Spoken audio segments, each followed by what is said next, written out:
जय हिंद दोस्तों यहाँ पर आज हम इस वीडियो में बात करने वाले हैं उन मेन प्रश्नों के ऊपर जो हर किसी स्टूडेंट्स के क्वेश्चन होते हैं, कॉमन क्वेश्चन होते हैं। ठीक है, जब मेरे पास नए नए स्टूडेंट आते हैं तो उसमें बहुत सारों का सबसे पहला क्वेश्चन ये होता है कि सर हमें मैथ्स बहुत कठिन लगता है या फिर इंग्लिश बहुत कठिन लगता है। ठीक है, या बहुत सारे लोगों को साइंस भी कठिन लगता है। तो यहाँ पर ऐसा मान लो स्टूडेंट बोलता है तो इसका मतलब क्या है कि वास्तव में वो कठिन है?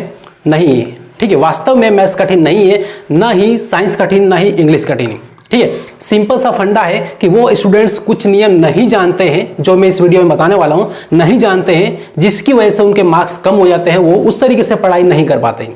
ठीक है, सिंपल है। और शुरुआत में यदि आप देखेंगे तो बहुत सारे स्टूडेंट ऐसे भी है जो मेरे पास पढ़े भी है, शुरुआत में आए उनको बहुत कठिन लगा, लेकिन थोड़े टाइम के बाद में जिन्होंने 1 महीना पढ़ लिया, 2 महीने पढ़ लिया, उनके लिए मैथ्स बहुत आसान हो गया। ठीक है, और पहले जब 100 नंबर का पेपर होता था उस टाइम बहुत सारे स्टूडेंट ऐसे हैं जिनके 94, 96 तक नंबर भी आए हैं। तो अब यहां पर देखना है वो नियमों को जो आपके लिए बहुत कंपलसरी होता है, जो आपके नंबर को बढ़ाएगा। ठीक है, ज्यादा नंबर कैसे लाएं, मैथ्स में 100% नंबर किस तरीके से लाएंगे। ठीक है, तो देखो यहां पर सबसे पहला यहाँ पर 6 नियम यहाँ पे लिखे हैं मैंने।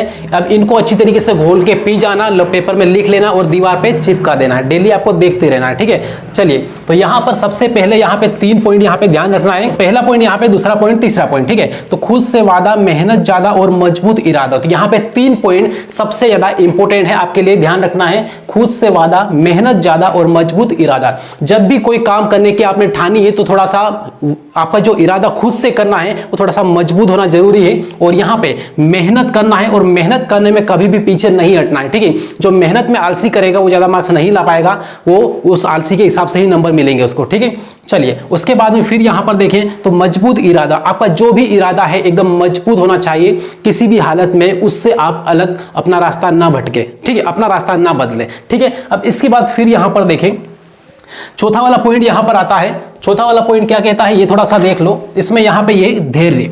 बहुत सारे स्टूडेंट ऐसे हैं कि सवाल करते हैं, लेकिन होता क्या है कि उनमें धैर्य नहीं होता है, जिसकी वजह से सवाल स्टार्ट किया, दो लाइन किया, 3 लाइन किया, और उसके बाद में उनके माइंड में फटाक से ये आता है कि सही तरीके से मैं कर रहा हूं, नहीं कर रहा हूं, या कहीं सवाल गलत तो नहीं हो जाएगा। ठीक है, या मैं गलत नहीं कर रहा हूं। तो इस तरीके से उसकी जो शंका है ना, एक शंका, एक एक फुटबॉल की तरह उनके माइंड में शंका घूमने लगती कि मेरा सवाल कहीं गलत ना हो जाए, गलत नहीं हो जाए, और 100% उनका सवाल वो गलत ही होगा।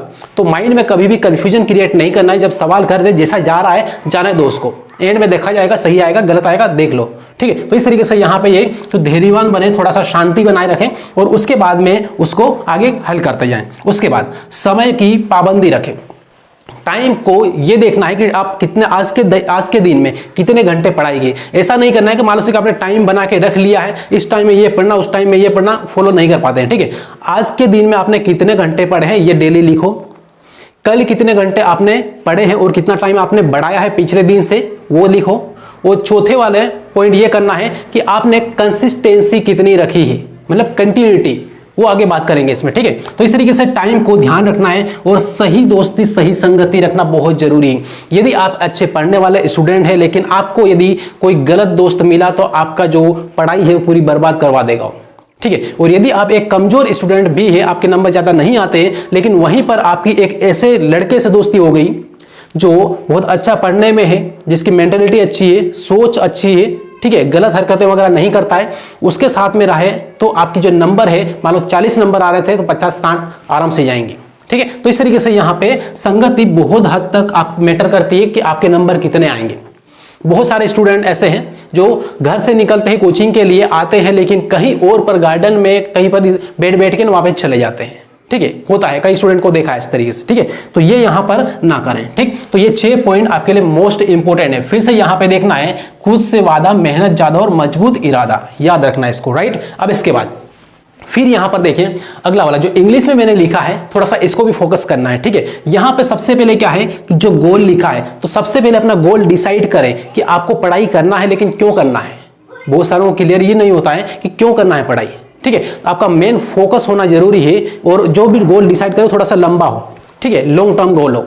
तो आपको यहां पर गोल डिसाइड आप कैसे कर सकते हैं कि आपको एग्जाम में कितने नंबर बनाना है या फिर कितने मार्क्स लाना है, कितना परसेंट बनाना है, तो आपको मान लो से कि 90% बनाना है तो 90% का गोल रखो, आपको 95% बनाना है तो 95% का गोल रखो, और आपको मैथ्स में 100% मार्क्स लाना, 100% का पूरा गोल रखो, ठीक है। गोल यहाँ पे जितना तगड़ा होगा, जितना एक्टिव होगा वो सही होगा, और वहां तक आप जरूर पहुंचेंगे। मान लो से 95 का आपने टारगेट लिया और उस हिसाब से आपको क्या करना है, एक्शन लेना है, उस हिसाब से आपको डेली काम करते जाना है, ठीक है, डेली पढ़ाई करते जाना है, और अपने माइंड में हमेशा ये रखना है कि आज मैंने इतना काम किया, मतलब इतना काम, मेरा 10% काम इतना हो गया है, मतलब ये है कि मेरे 10% मार्क्स कवर हो गए, ठीक है। उसके बाद दूसरे दिन उसी फोकस से काम करें, फोकस अपना प्रॉपर बनाए रखें, ठीक है। प्रॉपर जितना फोकस होगा, जितना कंसिस्टेंसी होगी, उतना ज्यादा मार्क्स आपके बढ़ जाएंगे। तो अब यहां पे देखिए कंसिस्टेंसी का मतलब होता है कि डेली लगातार आपको उसको रिपीट करते जाना है, पढ़ाई करते जाना है, रिवीजन हर संडे को कोशिश ये करें कि मैथ्स में सप्ताह भर में जितना पढ़ा है उसका पूरा रिवीजन मार लें, ठीक है।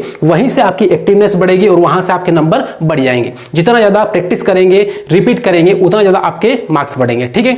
अब यहां पे फिर देखें सेल्फ कॉन्फिडेंस। कभी भी पढ़ाई करो या कोई भी काम करो तो अपना जो कॉन्फिडेंस है उसको लूज मत होने दो। अपने आप में एक अलग एनर्जी रखो कि हाँ मैं जो काम कर रहा हूं एकदम सही कर रहा हूं, और जो मैं पढ़ाई कर रहा हूं ये क्वेश्चन 100% आना ही आना है। किसी भी प्रश्न को याद करो तो यहां पर शंका रख के, डाउट रख के मत याद करो कि ये क्वेश्चन आएगा कि नहीं आएगा। जो पढ़ रहे हैं पूरे मन से, पूरे तन मन धन से उस पर फोकस डाल दो और समझ लो अच्छी तरीके से कहाँ ये आना ही आना है, ठीक है। तो वो प्रश्न आपने पढ़ लिया, भले ही वो क्वेश्चन नहीं आया लेकिन उससे जुड़ा हुआ दूसरा प्रश्न आ गया तो उसके बेस पे आप आंसर लिख देंगे और आपके नंबर मिल जाएंगे। क्लियर इतना? तो इस तरीके से यहां पर इतना काम आपको करना है और इतना काम आपने कर लिया तो ये आपको कम से कम क्या करना है, कम से कम यहां पे एक महीना 30 दिन आपको ये अप्लाई करके देखना है। 30 महीना या 30 दिन आपने यहां पे इंप्लीमेंट कर लिया खुद पर, इसका प्रैक्टिकली इस्तेमाल कर लिया, जो यहां पे नियम वगैरह मैंने बताया है, जैसा मैंने बोला है, तो आप 100% अपने मार्क्स बढ़ा लेंगे और आपको फायदा ही फायदा होगा, नुकसान इससे कभी भी नहीं होगा, ठीक है। लेकिन जिसने इसको इग्नोर कर दिया, जिसने इसका ध्यान नहीं रखा, तो वो स्टूडेंट फिर कमजोर ही है, ठीक है, कमजोर ही रहेगा।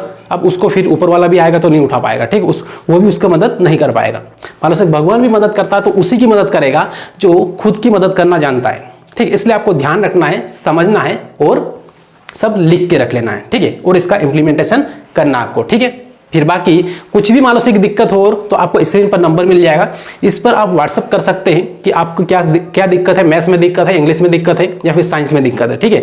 बाकी आप यहाँ पे आपको कॉल आप नहीं कर पाओगे, कॉल लगेगा नहीं, आपको व्हाट्सअप ही करना पड़ेगा, व्हाट्सअप करके ना आप बात कर सकते हैं, ठीक है।